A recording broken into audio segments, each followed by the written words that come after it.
Do good things happen to good people? Yes, good people do get good returns. However, you must also remember the principle of the fire that burns away the merit forest. You may earn a lot of money, but a single fire can burn it all away. In this context, your merit forest is burned by greed, hatred, delusion, and wrong concepts. When you speak wrongly about what is right, or when you fail to do what is right, and you fully commit to doing what is wrong. When you fail to support the right direction, but you fully support the wrong direction. When you encourage those around you to do wrong things, you create many wrong causes, and subsequently, you bear many wrong results. So, you might be a good person, deserving of good returns, but later, the wrong causes you created lead to many wrong results.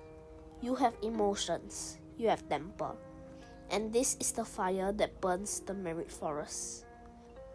Therefore, all your merit will be burned away. Even if you were supposed to earn $1,000 in good returns, eventually that $1,000 turns into $1 or $100, which means you will burn almost everything away. Consequently, your interpersonal relationships will suffer. Your family relationships will suffer. Your job opportunities will suffer. Your wealth will suffer.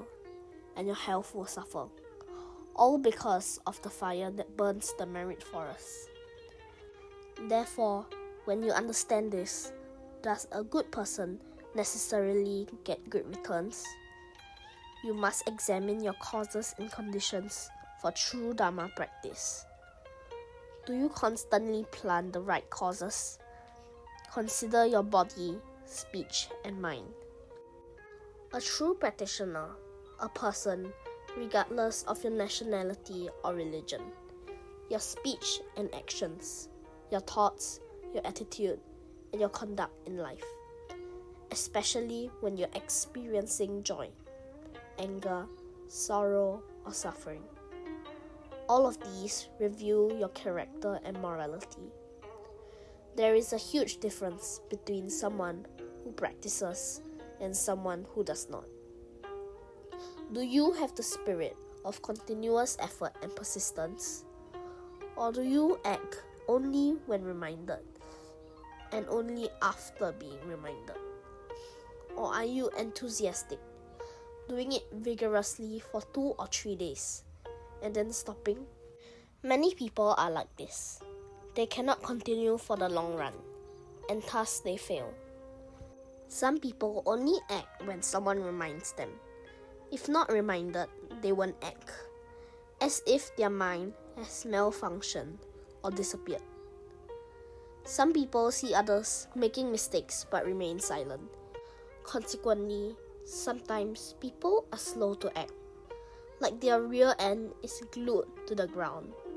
They cannot move once they sit on the sofa.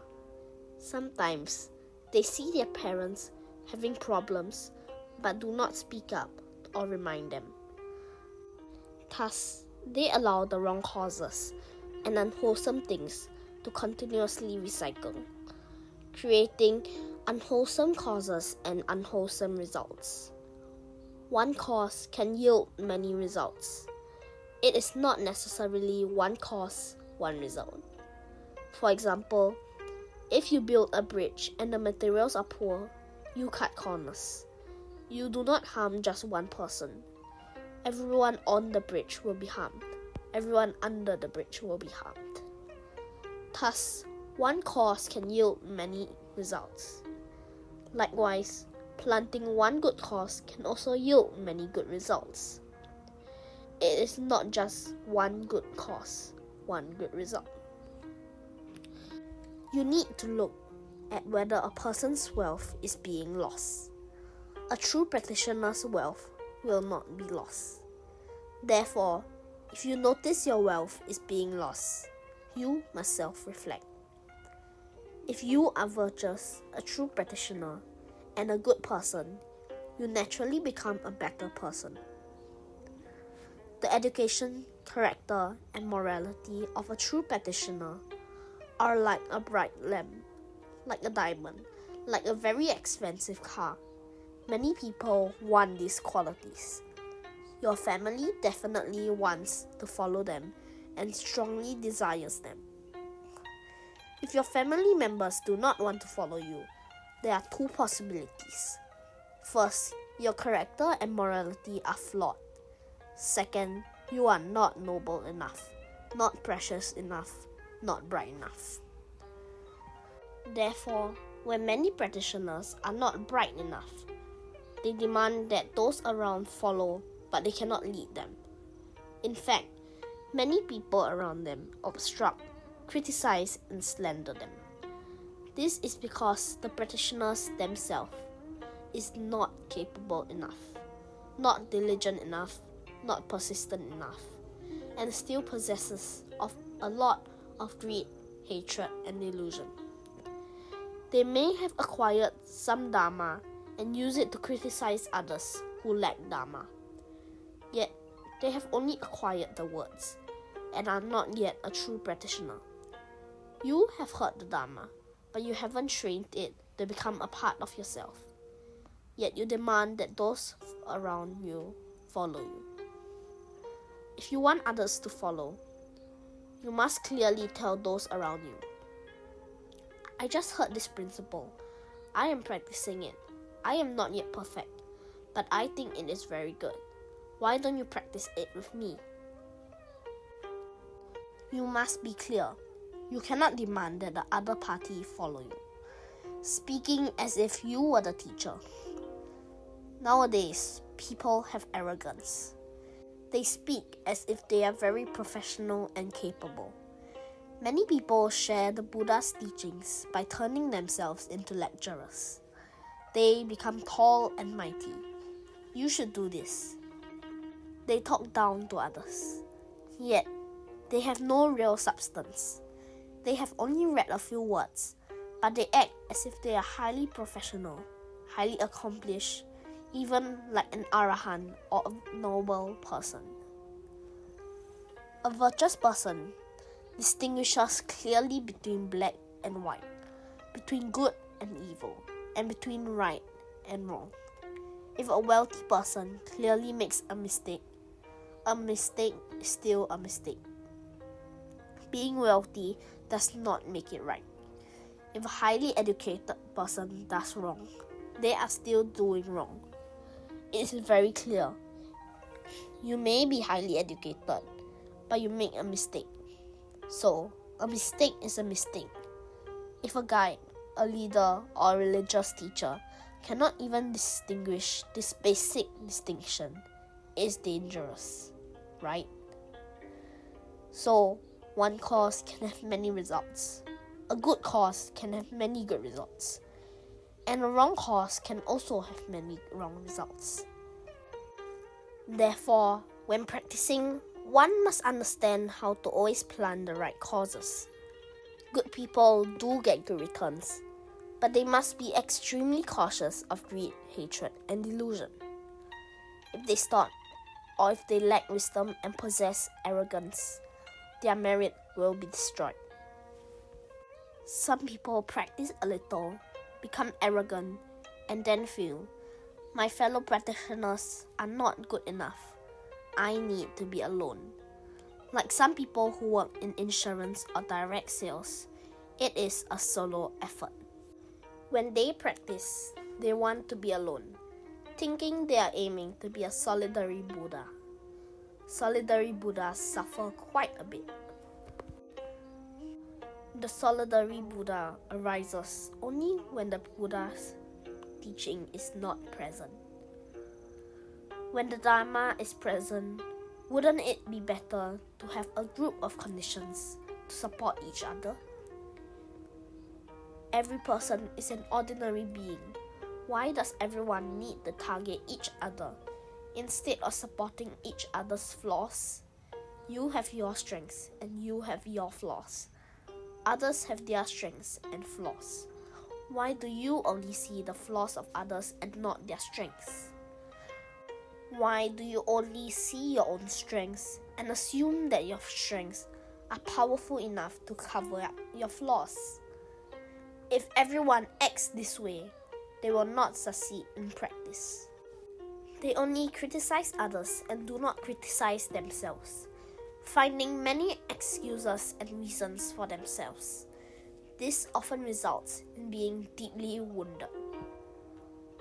Ultimately, greed, hatred, and delusion create many unwholesome causes and many unwholesome results. And in the end, all that merit is destroyed.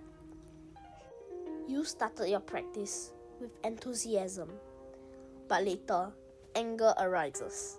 Not only do you fail to remind your fellow practitioners, but sometimes a slight facial expression or a little temper from a fellow practitioner immediately extinguishes your passion for the Dharma. You extinguish the fire.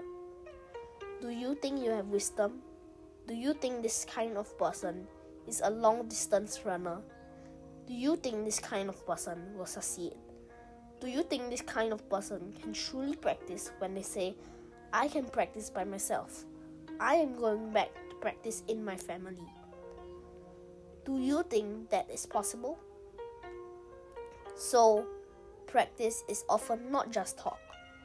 It's about gaining wisdom through experience. Gaining much wisdom through experience. Your mental strength becomes stronger and brighter. Your loving kindness becomes greater. You must be able to persevere through wind and rain. You should not talk loudly, only to lose your temper when facing a small setback, or hide when encountering another setback, yet claim to be a hero. That is a mouse, right? Many people lack the strength and are even smaller than a mouse, yet they claim to be heroes and believe they can practice. What about you?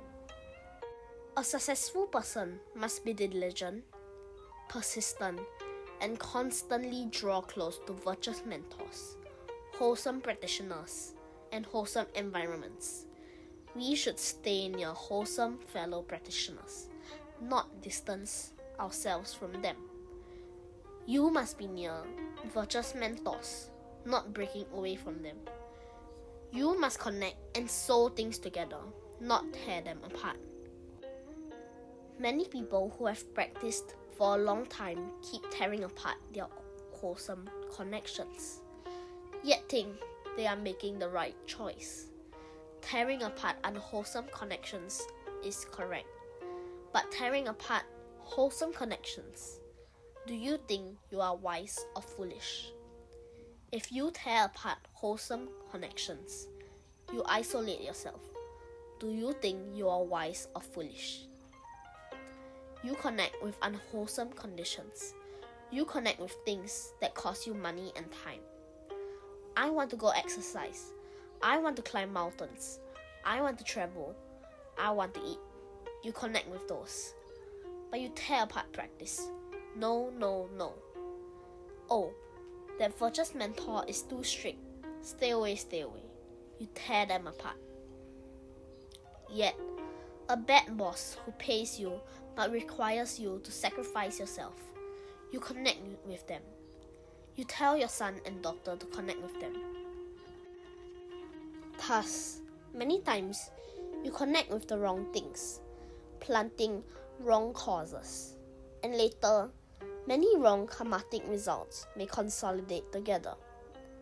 Like recently, I told some young people, when you go out to work, if you take the first glass of alcohol, later, every friend will ask you to drink.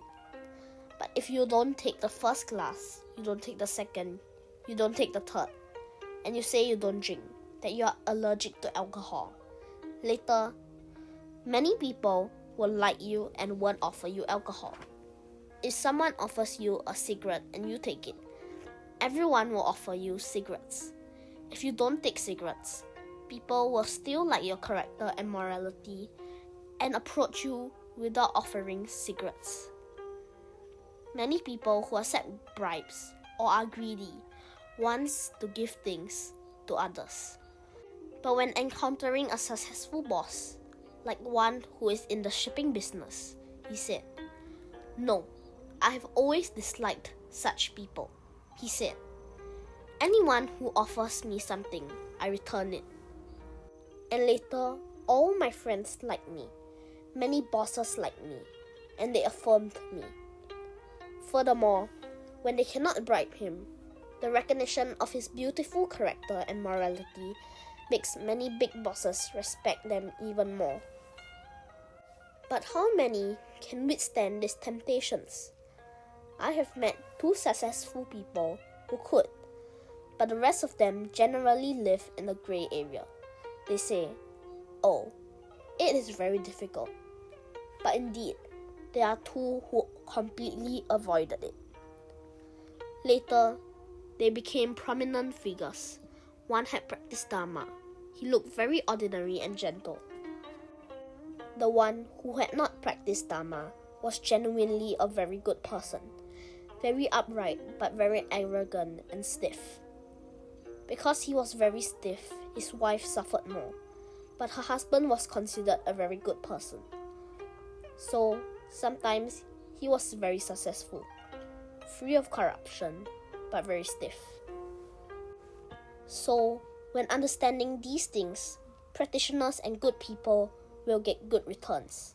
However, when you face situations when you may create wrong causes, be cautious of your karma. You must practice even more. Know how to do virtuous deeds, draw near virtuous mentors, wholesome fellow practitioners, wholesome environments. You must go to meditation, listen to the Dharma more, and go to meditation to correct, repair, and change your karma. Some people can do this in 1 or 2 times, or 1 or 2 years, but some take a longer time. Because we humans have many karmatic formations from past lives. In Buddhism, we talk about past lives and future lives, but many people are too fixated on this. You don't need to be so fixated. Nowadays, psychologists in foreign countries have found evidence of past lives, rebirths. You can find books and YouTube videos on past lives.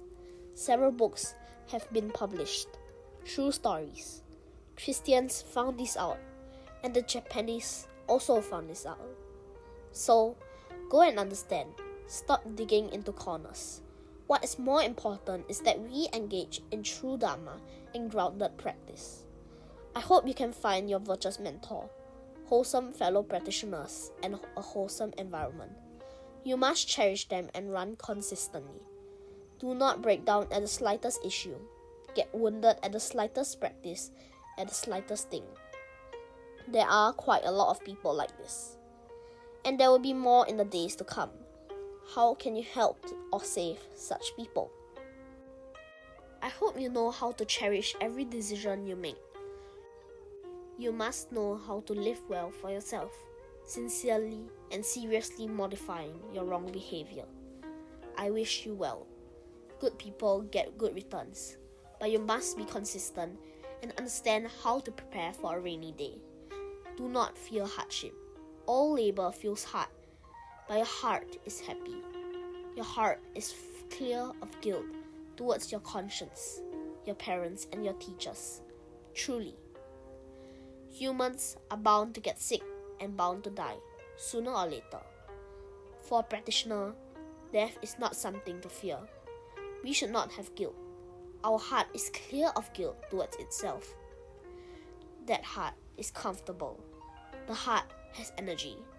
For such a person, it is difficult to have mental illness or depression. It is difficult to be unhappy, right? But you must practice. You must practice until the day your heart brightens up. When you have the wisdom to prune and fade your greed, hatred, and delusion.